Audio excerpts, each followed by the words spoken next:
Good morning, y'all, and welcome to another fun-filled week in Kansas. A few weeks ago, a friend of ours named Bailey, who we built the bus for several years ago, called us and said, "Hey, I got another bus, and it's half finished. Just come finish it for me." And that's what we decided to come do. Now, the problem with that is the person that half finished it did a not so great job, to be honest. They used a lot of residential tactics, and honestly some dangerous things were done inside of this bus. So I've been spending my past several weeks doing my best to save a really bad conversion, which is really the whole reason I started doing all of this stuff, was because we got out on the road and I started meeting people that had invested their life savings into a bus. They sold everything, or an RV, not just buses. And they paid someone and they trusted them to do a good job, to give them a home to live in, and they were taken advantage of. So it really breaks my heart to see stuff like this, but I'm happy that Bailey knew me and she could call me so that we could do this together.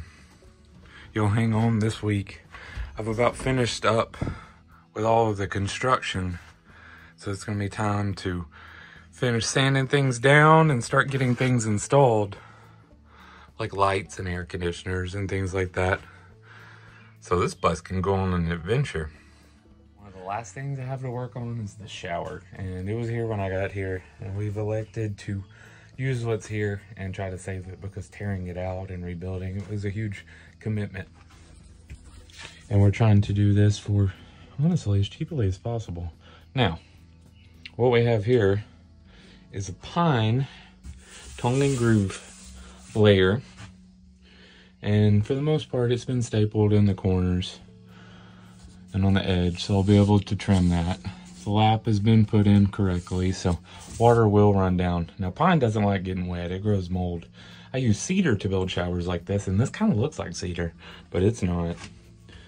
Now, the issue is over here where staples were used and the gun just wasn't strong enough and all that was left. I have to work on this and get it all sealed.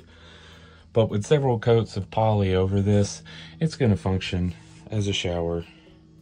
And it has a residential pan. The problem is it doesn't appear that this was the first rendition of the shower. It looks like originally the wall was built with OSB, which is terrible. It's going to expand eventually and fail.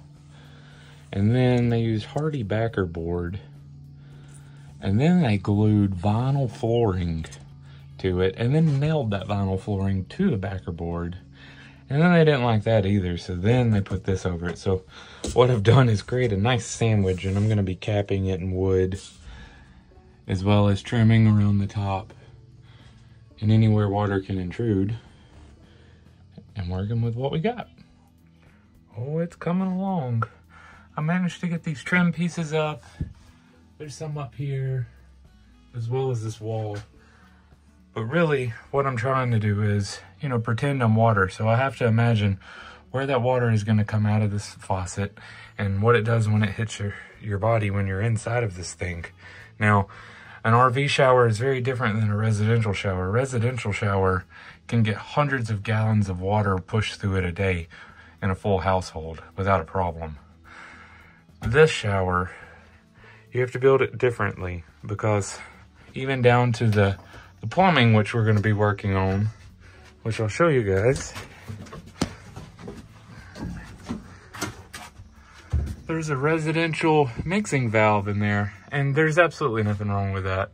But for some reason, the builder took the time and effort to sweat, which means to solder copper, into that manifold there, while they did PEX throughout the rest of the bus. I'm going to go ahead and judge them based off of how they ran PEX.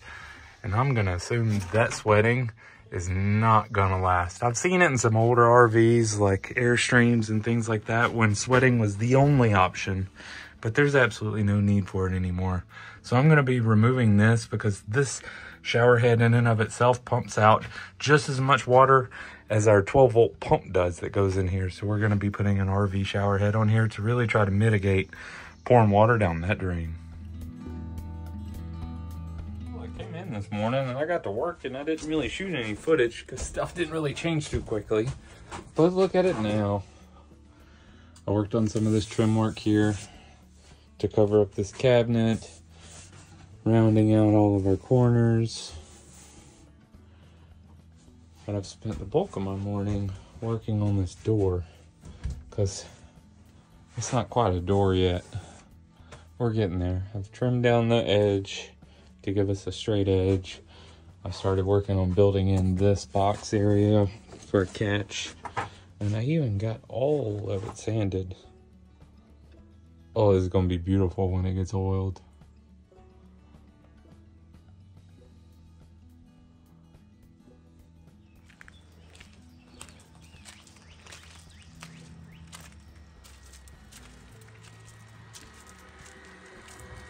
Oh boy. It's been a little bit since I've gotten to come in and check out what Shannon's doing, and wow, is it looking nice in here. Hey, mister. Hey! Looking good in here. Can I open this door? Yeah, push on it. Neat. Fancy. I know, right? Looking good in here, babe. What are you doing? Doing something fancy, as you say. I am hanging the head unit to this 12-volt DC air conditioner we're putting in here in the bedroom. I'm so excited about the existence of these things. You're gonna be even more excited when I have one blowing on my head at night. We'll see. We'll see.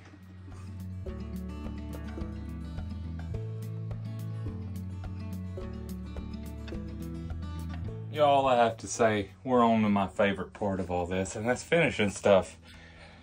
If any of you watch me build, you know I'm not a big cleaner. I don't really see a purpose in cleaning the floor up every day. I cut inside of these buses. I use wood. I store it in piles like this around the bus so I can pull from it easily, so I'm not walking literally miles sometimes to cut outside. I'd much rather clean in here once. But as you can see, we're starting to see the floor, which means I'm almost done making sawdust. I did manage to get this wall actually installed. This is 1/2-inch plywood that's binded to all of these timbers. I'm not worried about anyone kicking their foot through that. And I used a catch on this door that my buddy Kirk gave to me because he said he really liked them, and I didn't know what I would use them for, but they are used for like pocket doors, sliding doors. And I'm going to be putting a deadbolt on this, but I don't want a door handle out there, so that's going to be the ultimate solution. We'll get some more done tomorrow. I bet Miss Bailey's ready to see this thing.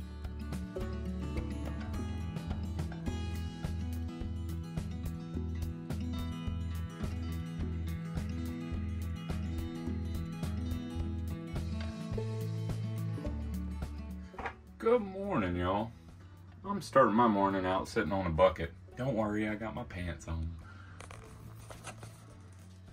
Sometimes there's just a lot of thinking you gotta do to get all of this finished up, because the last portion of any of these conversions is tying it all together. You have all these ideas that you've put in different corners, and it's time to make them smooth and fluid.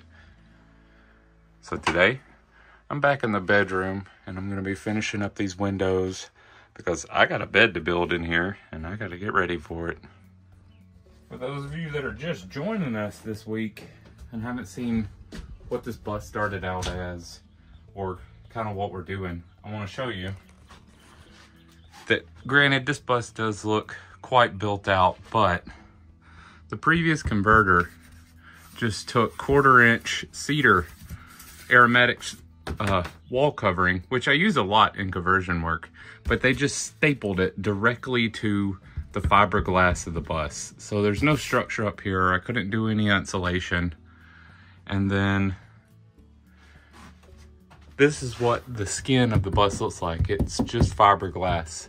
And We have some strips that were glued and screwed, and I didn't really want to damage those, but I also didn't really want to attach too much to it. So as you can see behind this, there's really not much to what I've built. It's all an effort to just cover up this ugly fiberglass. We're not adding insulation to it either, because once again, it just really wasn't an option. But I'm about to cover this area up, and it really won't be seen again, so I wanted to show you guys. And also you can see here the speed tracks from the original bus are still present. So I'm going to be able to anchor the water tanks easily, as well as the batteries on this side. So it turns something usually really complex into something very simple. Yay, shuttle bus life. Oh, I've been weirdly tired all day, and I think it's time for me to call it quits in here. I did manage to get a lot of change done today. I did some more work up here on my door, and it's starting to look really beautiful.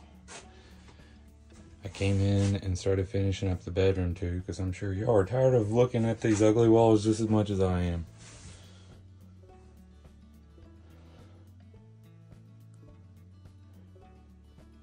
We'll get some more done tomorrow. Until then, I'm gonna go find my Kelsey.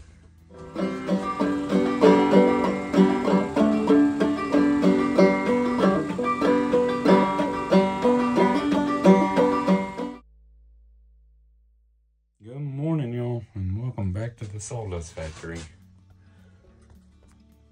I'm still working on my window. I'm gonna be making a framework to go around this and dress it up, but in the end, I want to make sure that all this is removable, because I'm leaving all the bus wiring intact. I'm not altering any of it because I just don't know enough about it. So I'm not really comfortable tearing into it. So I want to make sure any mechanic that needs access to it has access to everything. I hear Bailey's in town. She hasn't seen the bus in almost a week, so should be quite a surprise for her today.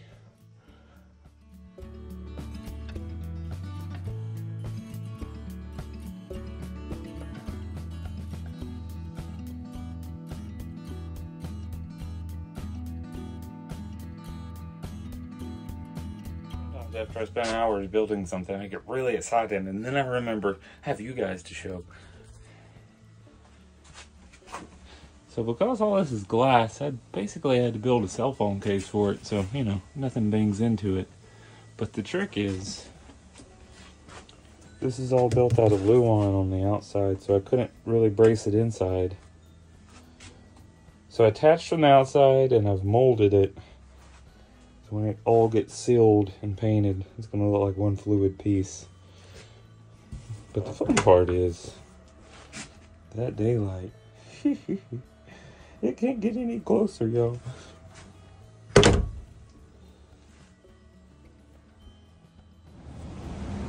Alright, so the delivery truck finally showed up with our second air conditioner. I want to show you guys the difference here. This is a residential mini split that runs off of 110 voltage. This is a DC 12 volt. This thing weighs substantially more than this as well. This is all plastic. But we're gonna have two different cooling options on this bus. This should be an adventure, huh? So 2 air conditioners, right? That's wildly unusual, and there's a lot of reasons why we have 2 air conditioners. Most of that's because this is a progressive project. So initially when I got here, another electrician had been brought in who had never done anything like this before and ordered parts that they thought would work, and they went through a lot of effort on the internet to research this stuff, but there's a lot of information out there, and needless to say, everything that ended up here was just not the right stuff. And after talking with that electrician, we decided I was going to go ahead and do the electronics and get this bus wired up. He did order some AGM batteries, which, as any of you know that are into conversion work, that the AGM batteries is a thing of the past. But we got a really good deal on them, and we have a lot of them, and they're really hard to get returned. Once you purchase a battery, it's yours. So we're going to be using that 12 volt AGM battery bank to power that 12 volt DC air conditioner when this bus is on the move. When it needs some air conditioning late at night in a parking lot or in a campground, that's where it's going to be used. The other larger residential one is going to be for when this bus is stationary, and it will sit stationary for longer periods of time. So it needs to be able to plug in, and that's a little bit better tested platform, because if you guys don't know, the little red one that I was showing you, those are very new. No one really has them in the rigs. We don't know how long they hold up. We don't know how they break. It's a newer thing available to us. So we're going to be putting both in this bus. I say all of those things to say this. I had built that shelf right before we decided that we needed a mini split in here. So unfortunately, I have to take down that shelf to put it up there. And buddy, is it barely gonna fit?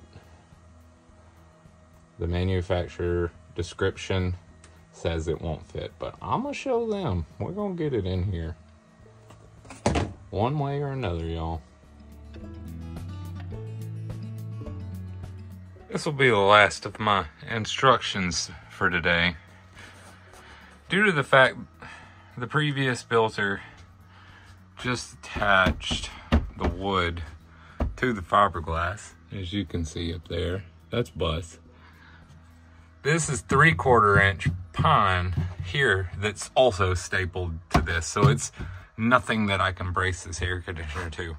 But when I built this shelf, I used tongue and groove as well. It's the same cedar that we built this door over here with. And I'm going to be able to brace the weight of this AC unit back to each wall on each side of the kitchen, because there are 2x4s in here, or 2x3s. And that combined with this linear brace that connects to all of them, I'll be able to get a solid connection and make it sturdy versus, you know, doing what residential mind tells you to do, which is to screw this thing to a stud in a wall that you have framed 16 on center. And we got to be a little more creative than that, because that don't work in here.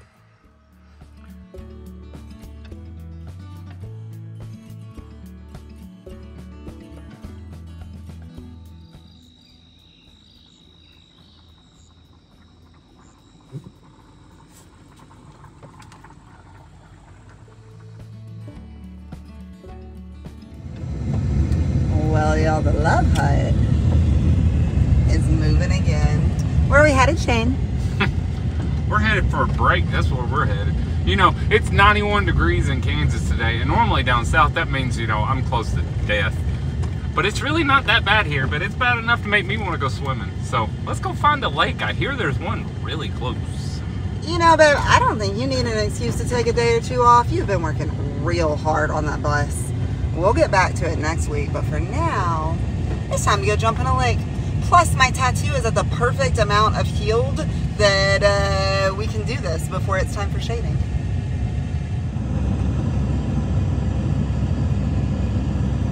Kelsey.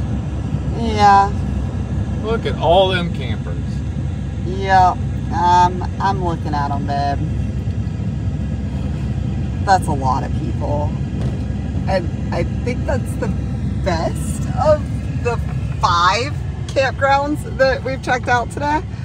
Well, we're in a state park, and it's next to a lake, and they have multiple different campgrounds within the same state park. It's a really weird setup with multiple different camp hosts, y'all. But they're all packed like this, and most of them are reserved. And I was told at the front gate that if I'm nice to a camp host, maybe they'll take my money and let me stay here for the evening. But they don't really offer walk-up camping anymore. You have to reserve at least 48 hours in advance to even camp here. So they have one little spot left I'm gonna go look at that's a tent spot, and we're gonna hope for the best. Not what we were planning for sure, guys.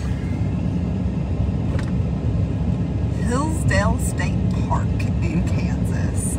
Not one for the bucket list, y'all. Okay, this one's not so bad. There's a couple other tents over there, but that's about it.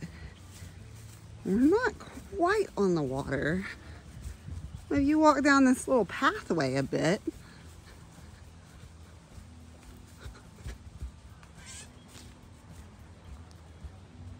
there's quite the swimming hole at the end of it. Oh yeah, guys, I think this will do. How's the water, babe? Oh, it's great. the rocks under it. It's painful. Ow. I suggest going to the swimming beach. He looks like he might need my help out there, guys. I don't know how you're gonna help me in this thing. Come show me.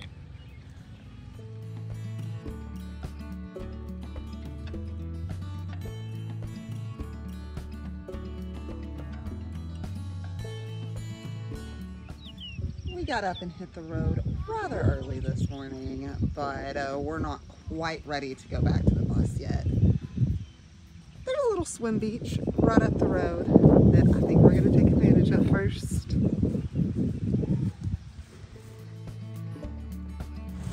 Oh, we've got a cart full of supplies and are ready to make our way back to the bus. You know, guys, every once in a while we forget where we park. I'm just kidding. That's pretty hard to lose that thing.